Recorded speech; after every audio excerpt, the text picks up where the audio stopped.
Camera இருக்குது அதனால் பார்க்குறேன். அப்படி இல்லைன்னு வச்சுக்கோங்களேன், இதை நான் சொல்லலைங்க, நம்ம ஒரு அமைச்சர் சொல்லியிருக்கார். அது மட்டும் இல்லாமல் ஆளும் கட்சியை சார்ந்த சில நபர்கள், நீ தனியாக அந்த வழியாக வருவில்லை, அப்போ நான் உன்னை பார்த்துக்கிறேன் அப்படின்னு சொல்லி ஒரு பெண்ணை மிரட்டுறாங்க. நீ தனியா கொய்யாத்தோப்பு பக்கமா உனக்கு கவனிச்சுக்கிறேன்னா என்ன வார்த்தை சார் அது? இது எல்லாம் ஏன் நடக்குது, எதுக்காக நடக்குது அப்படிங்கிறத இங்கே இருக்கக்கூடிய மக்கள் புரிந்து கொள்ள வேண்டும்.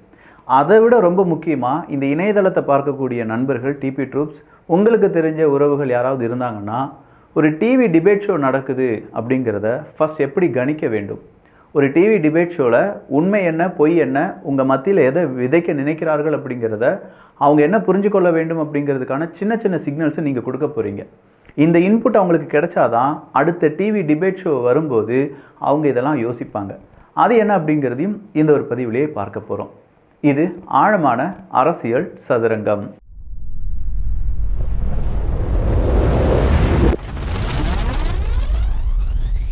ஒரு டிவி டிபேட் ஷோலேருந்தே தொடங்கிடலாமே. இந்த டிவி டிபேட் ஷோ அப்படின்னு சொல்கிறதுல ஒரு நெறியாளர் ஒருத்தவங்க இருப்பாங்க. அதன் பிறகு ஒரு 4 பேர், அப்படி இல்லைன்னா 6 பேர், இல்லாட்டி 5 பேர் இப்படின்னு சொல்கிற ஒரு குரூப் இருக்கும். இந்த 4 பேர் இல்லாட்டி 6 பேர் அப்படிங்கிறதுல ஒரு பத்திரிகையாளர் இருப்பார், ஒரு ஊடகவியலாளர் இருப்பார், ஒரு ஏதாவது ஒரு கட்சியை சார்ந்தவங்க 2 பேர் இருப்பாங்க, அடுத்ததாக ஒரு விமர்சகர் இருப்பார். இப்படின்னு சொல்லி தான் பிரிப்பாங்க. இதில் ஒரே ஒரு நபர், ஒரு கட்சியை சார்ந்தவர் அப்படின்னு சொல்லுவோம் பார்த்தீங்களா, அவர் ஒரு கட்சியை சார்ந்தவர். மீதம் இருக்கும் 4 பேரும் வேறொரு கட்சியை சார்ந்தவங்களாக இருப்பாங்க. என்ன விக்கி சொல்கிற? அதில் பத்திரிகையாளர் இருந்தார், இன்னொருத்தர் ஊடகவியலாளர் இருந்தார், இன்னொருத்தர் விமர்சகர் இருந்தார், இன்னொருத்தர் சாதாரணமாக வழிபோக்கர் ஒருத்தர் இருந்தார் அப்படின்னு சொன்னீங்கன்னா, அது எல்லாமே இந்த டிவியினுடைய செட்டப்பாக இருக்கும்.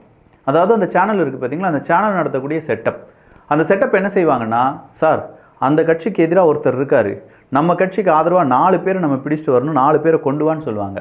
ஆனால் இந்த 4 பேர், இப்போ உதாரணத்துக்கு அதிமுக ஒருத்தர் இருக்காருன்னு வச்சுக்கோங்க, திமுகவை சார்ந்தவங்க 4 பேர் வேறு வேறு வேஷத்தில் இருப்பாங்க. அந்த வேறு வேறு வேஷத்துலனா ஒருத்தர் பத்திரிகையாளராக இருப்பார், இன்னொருத்தர் நான் சொன்ன மாதிரி வழிபோக்கராக இருப்பார், இன்னொருத்தர் அப்போ தான் சாப்பிட வந்திருப்பார், இன்னொருத்தர் வாட்டர் கேன் போட வந்திருப்பார். இவங்க எல்லாருமே ஒரு வேறும் திமுகவினுடைய ஆதரவாளர்களாக இருப்பாங்க. ஆனால் அவங்களுக்கு பெயர் மட்டும் இப்படி போட்டிருப்பாங்க, வாட்டர் கேன் போட வந்தவர், பத்திரிகையாளர், இல்லாட்டி இந்த மாதிரி அப்படின்னு சொல்லி. ஆனால் இந்த டிவி டிபேட் ஷோ நீங்கள் பார்த்துக்கிட்டே இருக்கும்போது அந்த நபர் இருக்கார் பார்த்தீங்களா, அதிமுக சார்பாக பேச வந்திருக்காருல, அவரை இந்த 4 பேரும் அட்டாக் பண்ணிக்கிட்டே இருப்பாங்க. அவர் பாவம், அவர் என்ன சொல்ல வராரோ அதை சொல்லவும் வரணும், சொல்லவும் செய்யணும். அதே நேரத்தில் இந்த 4 பேரையும் அவர் தாங்கணும். நெறியாளர் என்ன செய்வாங்க, அதை விட கால கொடுமை. இந்த நெறியாளர் அந்த ஒத்த ஆள் இருக்கார் பாருங்க, அதிமுக, எய்தர் பிஜேபி, என்டிக்கு எது வேணாலும் வச்சுக்கோங்களேன், ஆளும் கட்சியை விட வேற ஒரு கட்சியில் இருக்கக்கூடிய ஒரு நபர்னு வச்சுக்கோங்க. அவங்க பேசும்போது மட்டும் இந்த 4 பேர் குறுக்கீடு செய்வதற்கு சம்மதிப்பார். நீங்கள் குறுக்கிடுங்கப்பா, சிக்னல் வேறு ஏதாவது கொடுப்பாங்க போல், நீங்கள் குறுக்கிடுங்க, இல்லை நீங்கள் அந்த மாதிரிலாம் பேசக்கூடாதுன்னு நான் சொல்கிறேன். அப்போ அவர் பேசுகிறத கம்மி பண்ணுவாங்க. ஆனால் இந்த 4 பேர் பேசும்போது அந்த ஒருத்தர் யாராவது பேசுகிற கருத்து சரியில்லைன்னு சொல்ல வரும்போது, சார் நீங்கள் குறுக்கிடாதீங்க சார், அவங்க பேசிகிட்டு இருக்காங்க சார் அப்படின்னு சொல்லுவாங்க. இதெல்லாம் விட இன்னொரு காலக்கொடுமை இருக்குது. அது என்னென்னா, உண்மையாக சொல்லணும் அப்படின்னு சொல்லும்போது அந்த எதிராக இருக்கக்கூடிய அந்த ஒருத்தர் இருக்கார் பார்த்தீங்கன்னா, ஒருத்தர் அவர் ஏதாவது பேசும்போது இந்த 4 பேர் அமைதியாகிட்டாலும் நெறியாளர்னு ஒருத்தர் உட்காந்துட்டு இருக்காரு பாருங்க, அவருக்கு இந்த மைக் வழியாக ஏதாவது சிக்னல் வரும் போல், நேராக அதை சொல்லுறோம் அப்படின்னு சொன்னோன்னே நெறியாளர் வந்து அதெல்லாம் அப்படி கிடையாது, நீங்கள் என்ன பார்த்தீங்களா அப்படின்னு சொல்லி அந்த ஒத்தாளுக்கு எதிராக இவரும் களம் புகுந்து விடுவார். இந்த 5 பேர் சேர்ந்து அந்த ஒத்தாளை அடிக்கிறதுக்கு எதுக்கே டிவி டிபேட் ஷோலாம் நடத்துகிறீங்க? இதை மக்கள் புரிந்து கொள்ள வேண்டும். இந்த மாதிரி டிவி டிபேட் ஷோ அப்படிங்கிறது இப்போ பல ஊடகங்களிலும் நடந்து வருகிறது. இதை மக்கள் கவனிக்க ஆரம்பிச்சிட்டாலே இங்கே இருக்கக்கூடிய அரசியலை பாதி நம்ம கரைச்சி குடிச்சிடலாம். அவங்க என்ன சொல்ல போகிறாங்க, என்ன இதுக்கான எண்டாக இருக்க போகுது, அவங்களுடைய கருத்தை நம்மகிட்ட எப்படி விதைக்க போகிறாங்க அப்படிங்கிறத இந்த டிவி டிபேட் ஷோவில் நான் சொன்ன மாதிரியான சில விஷயங்களை பார்க்கும்போது உங்களால் புரிந்து கொள்ள முடியும். அப்படிப்பட்ட டிவி சேனல்ஸை நீங்கள் என்ன செய்கிறீங்கன்னா, தயவு செஞ்சு பாய்காட் பண்ணிடுங்க. அந்த மாதிரியான சேனல்ஸ் நீங்கள் பார்க்குறீங்கன்னா உங்கள் மூளை வளர்ச்சி பெறாது. அந்த மூளையில் நிறைய கழிவுகள் தான் சேரும். அந்த கழிவுகள் அந்த அரசியல் கட்சி சார்ந்ததாக, அந்த சேனல்ஸினுடைய அஜெண்டா பேஸ்டாக, அந்த சேனல் கொடுக்கக்கூடிய மிஸ்இன்ஃபர்மேஷன் சார்பாக மட்டும்தான் இருக்கும். உங்களை சிந்திக்க விடுமா அப்படின்னு கேட்டால் அதுவும் இருக்காது. ஏன்னா அந்த டிவி டிபேட் ஷோவில் 4 பேர் பேசும்போது ஒத்தாள் பேசுகிறதோட 4 பேர் திரும்ப திரும்ப அந்த கருத்தை சொல்லும்போது என்ன நமக்கு தோணும், அந்த 4 பேர் சொல்கிறது தான் உண்மை அப்படின்னு சொல்லி தோணும். இதெல்லாம் ஒரு காலங்காலமாக நடத்தக்கூடிய ஒரு சைக்காலஜிக்கல் வார்ஃபேர் தான். அதை இப்போ டிவி டிபேட் ஷோ நடத்திட்டு இருக்காங்க. பொட்டுன்னு பொசுக்குன்னு போட்டு நான் உடச்சிட்டேன்னா இதை 4 பேர்கிட்ட நீங்கள் சொல்லுவீங்களா? இல்லை நாளைக்கு நீங்களே ஒரு டிவி டிபேட் ஷோ பார்க்கும்போது விக்கி சொன்னானே இதில் யார் ஒரு கட்சியை சார்ந்தவர், மீதம் இருக்கும் 4 பேரும் அந்த கட்சிக்கு ஆதரவாகவே பேசிகிட்டு இருக்காங்களே, அப்போ விக்கி சொன்னது உண்மைதான் போல அப்படின்னு நீங்கள் என்னைக்காவது உணர்கிறீர்கள் என்றால் நேராக இந்த வீடியோவை தேடி பிடிங்க, இல்லாட்டி புக் மார்க் பண்ணி வச்சுக்கோங்க, ஒரு லைக்கை தூக்கி போட்டுருங்க. அப்படியா இருந்தால் மட்டும்தான் இங்கே டிவி சேனல்ஸ் கொஞ்சமாக உணர்வாங்க அவங்க செய்கிற தப்பு என்ன, மக்கள் எப்படி விழிப்பு அடைந்து விட்டார்கள், இந்த மாதிரியான யூடியூபர்ஸ் எப்படி போட்டு கொடுக்குறாங்க மக்கள் மத்தியில் நம்முடைய சேனல்ஸ், அதனுடைய டிஆர்பி அப்படிங்கிறதெல்லாம் அந்த சேனல்ஸ் உணர ஆரம்பித்தால் மட்டும்தான் நம்மளால் உண்மையான அரசியலை பேச முடியும். சரிப்பா, அடுத்ததாக ஒரு விஷயத்துக்கு வரலாம். அதுதாங்க அந்த மன்னராட்சி பிரச்சனை தான். ஆதவ அர்ஜுனா ஒரு வார்த்தையை சொல்லிட்டாங்க, பிறப்பால் ஒரு முதலமைச்சர் அப்படிங்கிறவங்க 2026 வேண்டாம் அப்படிங்கிறது தான். இங்கே பிறப்பால் ஒரு முதலமைச்சர் அப்படின்னு யாருமே ஆக முடியாது. ஏன்னா இங்கே தான் வந்து மக்கள் ஜனநாயகம், மக்களாட்சி இருக்குது, மக்கள் ஓட்டு போட்டு தான் இவங்கெல்லாம் ஜெயிக்கிறாங்க. அப்படி எப்படி பிறப்பால் ஒரு முதல்வர் ஆகலாம், பிறப்பால் அவர் எப்படி பதவி கிடைக்கலாம் அப்படின்னு சொல்லி சில்லறத்தனமாக பேசுறது அப்படின்னு சொல்லி அதற்கு கொஞ்சம் வியாக்கியானம் எல்லாமே பேசி வராங்க கொஞ்சம் பேர். இங்கே இருக்கக்கூடிய சிக்கல் என்னென்னா, இந்த வியாக்கியானம் பேசக்கூடிய நபர்களுடைய அந்த பேட்டி தான் அதிகமாக ஒளிபரப்பப்படுகிறதே தவிர பிறப்பால் இங்கே என்னென்ன நடந்துட்டுருக்கு அப்படிங்கிறத பற்றி யாரும் பேச மாட்டுக்காங்க. இன்னைக்கு முதலமைச்சர், நாளைக்கு அவர் வேற யாரோ. ஆனால் அதே நேரத்தில் நேற்று அவர் ஒரு குடும்பத்தை சார்ந்தவராக இருந்தார்கள் என்றால் நாளைக்கு அவர் முதலமைச்சர் அப்படின்னு சொல்கிறது தான் இங்கே பிறப்பு. உதாரணத்துக்கு நீங்கள் ஏடிஎம்கே எடுத்து பார்த்துக்கோங்களேன். இன்றைக்கி முதலமைச்சராக இருப்பது எடப்பாடி பழனிசாமி அவர்கள். நாளைக்கு அவருடைய மகனோ மகளோ இங்கே வந்து முதலமைச்சர் ஆகிறதுக்கான வாய்ப்புகள் இருக்கா? அவங்கள மட்டுமே ஃபோக்கஸ் பண்ணி எல்லாரும் பேசிகிட்டு இருக்காங்களான்னு பார்த்தா இல்லை, அது இல்லைன்னு தான் சொல்ல முடியும். ஆனால் அதே நேரத்தில் டிஎம்கே நம்ம எடுத்து பார்த்தோம்னா உதயநிதி ஸ்டாலின் அவர்களை ஃபோக்கஸ் பண்ணி மட்டும்தான் அடுத்த அரசியல் இருக்குது. ஸ்டாலின் அவர்களை ஃபோக்கஸ் பண்ணுறதை விட உதயநிதி ஸ்டாலின் அவர்களை தான் அதிகமாக எல்லாருமே ஃபோக்கஸ் பண்ணுறாங்க. எல்லாருமே வந்து ஒரு நன்றியாவது சொல்லிடுவாங்க, சின்னவர், அடுத்த திலகம் அப்படின்னு சொல்லி எதையாவது ஒன்று சொல்லி உதயநிதி ஸ்டாலின் அவர்களை வந்து அடுத்த லெவலுக்கு கொண்டு போகிறதுக்கான முயற்சிகள், இந்த பிஆர் ஸ்டன்ஸ் அப்படின்னு சொல்லுவாங்க. ஒருத்தவங்களை பிராண்ட் பண்ணணும் அப்படின்னா அவங்கள பற்றியே பேசணும். எந்த ஈவெண்ட் நடந்தாலும் சரி அவருடைய முகம் அங்கே இருக்கணும். என்ன துக்க நிகழ்வு நடந்தாலும் சரி அவர் போய் அங்கே துக்கம் விசாரித்ததாக ஒரு செய்தி அங்கே இருக்க வேண்டும். என்னதான் நடந்தாலும் சரி, ஒரு கார் ரேஸ் நடந்தாலும் சரி, இல்லாட்டி ஒரு சினிமா நடிகை பற்றி ஒரு கிசு ஓடினாலும் சரி, இங்கே எல்லாருமே அவரை பற்றி பேசணும் அப்படின்னு சொல்கிற அந்த பிஆர் ஸ்டன்ஸ் இருக்குது பார்த்தீங்களா, அது ரொம்ப ஃபோக்கஸ்டாக செய்வாங்க. அப்போ இந்த விஷயத்தை தான் ஆதவ அர்ஜுனா என்ன சொல்கிறாரு, ஒரு மேற்கோள் காட்டுகிறார். உடனே பிறப்பால் நீங்கள் வந்து முதலமைச்சர் பதவியாக இருக்க போகிறது அப்படின்னு சொல்லி உதயநிதி ஸ்டாலின் அவர்களோட நிருபர்கள் வந்து ஒரு கேள்வி கேட்குறாங்க.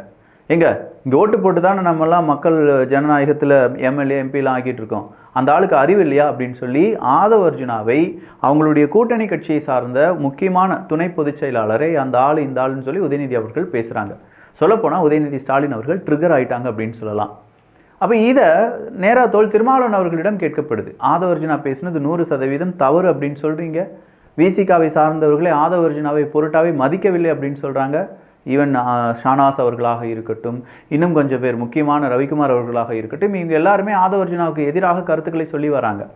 அப்படி இருந்தும் விசிகா கட்சியிலிருந்து ஆதவ அர்ஜுனா ஏன் நீக்கப்படவில்லை அப்படிங்கிற ஒரு கேள்வி வருது. அதற்கு திருமாவளவன் அவர்கள் சொல்லக்கூடிய பதில் என்ன தெரியுமா, எங்கள் கட்சியில் 10 துணை பொதுச் செயலாளர்கள் இருக்காங்க, அதில் ஒருத்தர் தான் ஆதவ அர்ஜுனா. திமுக அதிமுக செய்கிற மாதிரி ஒருத்தர் தப்பு செஞ்சிட்டாருன்னா அவர் உடனே கட்சியிலேருந்து தூக்குறது, இதே தான் விசிகாவும் செய்யணுமா? நாங்கள் அப்படி செய்ய மாட்டோம். இப்படியும் சாப்பிடலாம், இப்படியும் சாப்பிடலாம். ஆனால் இப்படி சாப்பிட்றது திருமாவளவன் அவர்களுக்கு ரொம்ப ஈஸியாக இருக்குது போல். அவர் என்ன சொல்கிறாருன்னா, நாங்கள் நீக்க முடியாதுப்பா, எங்களால் நீக்கிறதுக்கான பவர் இல்லை அப்படின்னு சொல்கிறத விட்டுட்டு அவர் சொல்கிறார், திமுக அதிமுக செய்கிறதையே நாங்கள் செய்யணுமா? அப்படிலாம் செய்ய மாட்டோம் அப்படின்னு சொல்கிறார். இல்லை சார், நீங்கள் தான் சொன்னீங்க 100% அவர் பேசினது தப்பு தான் அப்படின்னு சொல்லி. எஸ், அவர் தனிப்பட்ட முறையில் பேசினார், அதுக்காக நாங்கள் அவரை எங்களுடைய பதவியிலிருந்து எங்களுடைய கட்சியிலிருந்து தூக்கிட முடியுமா?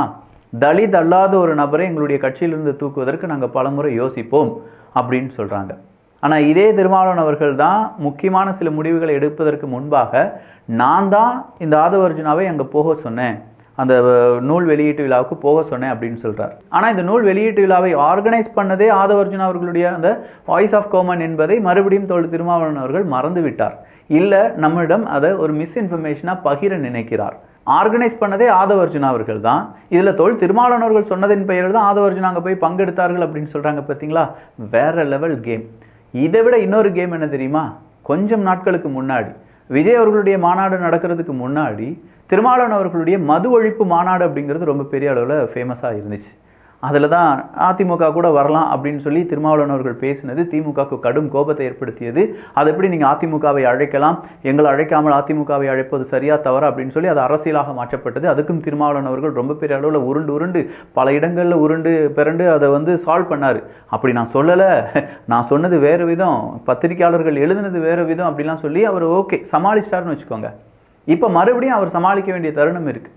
மது ஒழிப்பு மாநாட்டில் பங்கு பெற்ற திருமாவளவன் அவர்கள் பார் வசதியுடன் கூடிய ஒரு ஹோட்டலை திறந்து வைக்க போறாரு அப்படின்னு சொல்ற அந்த ஒரு போஸ்டர் தான்.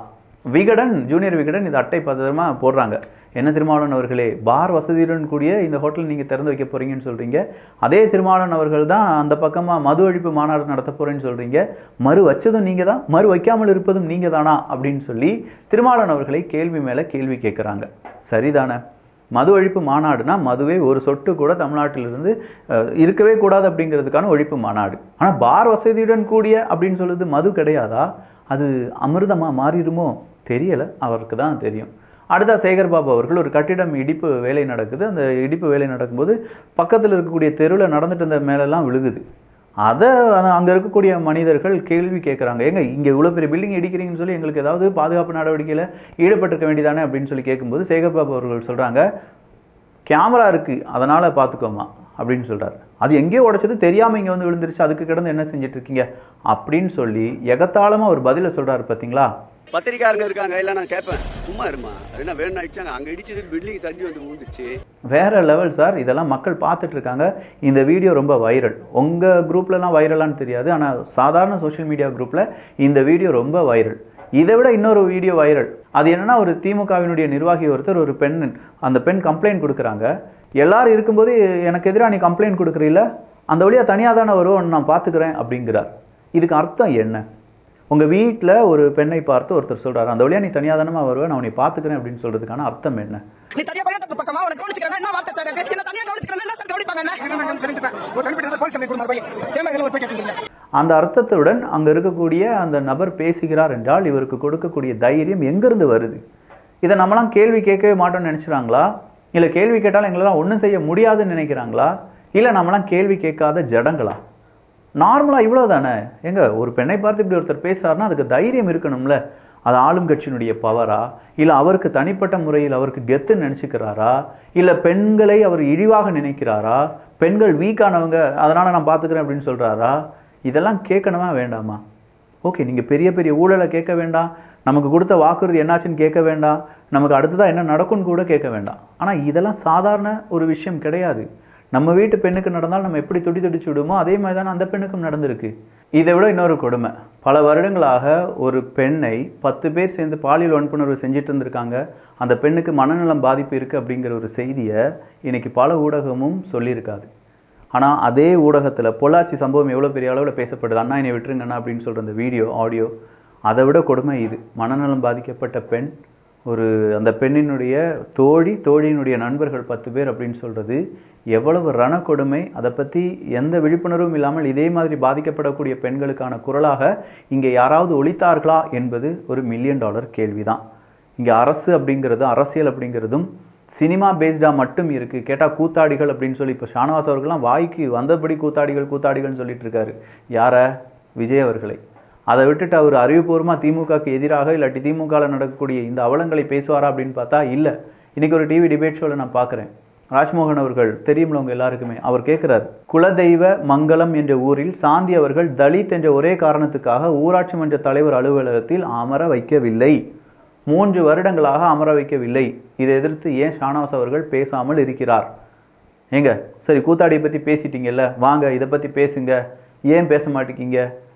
நீங்கள் இருக்கிறீங்க, உங்களுடைய பவர் இருக்குது அப்படின்னா உங்களுடைய கொடிக்கம்பத்துக்கு இங்கே அனுமதி மறுக்கப்படுகிறது, மதுரையில் மறுக்கப்படுகிறது அப்படின்னு சொல்லி உங்களால் ஒரு குற்றச்சாட்டை சுமத்தப்படுகிறது என்றால், ஒரு தலித் பெண்ணுக்கு ஏற்பட்ட இந்த பிரச்சனைக்கு காரணம் யார்? ஆளும் கட்சி. அதை எதிர்த்து நீங்கள் ஏன் கேள்வி கேட்க மாட்டேங்கிங்க அப்படின்னு சொல்லி யாராவது கேட்டால் ஷானவாஸ் அவர்கள் அவருடைய ஃபேஸை எங்கே வச்சுக்கிடுவார் தெரியலை. பார்த்துக்கலாம் கொஞ்சம் கொஞ்சமாக. நல்லதை பகிர்ந்து ஷேர் பண்ணி நல்ல சமுதாயத்தை உருவாக்குவோம். நன்றி, வணக்கம்.